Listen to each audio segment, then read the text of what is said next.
ជម្រាបសួរពុកម៉ែបងប្អូននេះគឺគេហៅថាដើមប្រក់ផ្លែពុកម៉ែបងប្អូនស្គាល់ទេហើយយើងដកទាំងរឹសចឹងមកណាយើងដកទាំងរឹសចឹងមកហើយយើងយកទៅច្រាមលាងទឹកឲ្យស្អាតហើយច្រាមទាំងរឹសទាំងស្លឹកទាំងមែកទាំងដើមហ្នឹងយើងទុកហាលឲ្យស្ងួតហើយយកមកឆុងផឹកពេលដែលយើងដាំទឹកទៅយើងឆុកពី3ទៅសៃតែយើងឆុងណា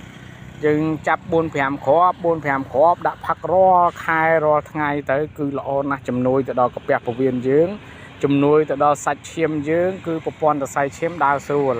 ហើយនេះបងប្អូនគឺជាដើមប្រក់ផ្លែបងប្អូនស្គាល់ដែរបាទ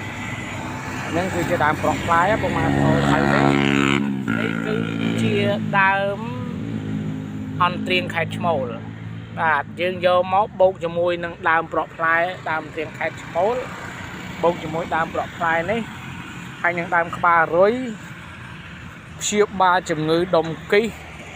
ជំងឺរលាកមហារីកដំបៅក្នុងខ្លួនយ៉ាងណាក៏ដោយបងប្អូនបាទគឺជាស័ក្តិសិទ្ធិណាស់ហើយបងប្អូនអាចជួយ like ជួយ share ផងនេះជាឱសថសម្រាប់ដែលយើងព្យាបាលគ្រប់ទម្រង់ទាំងអស់តែម្ដងគឺជំងឺរលាកនិងមហារីកបាទសូមអរគុណ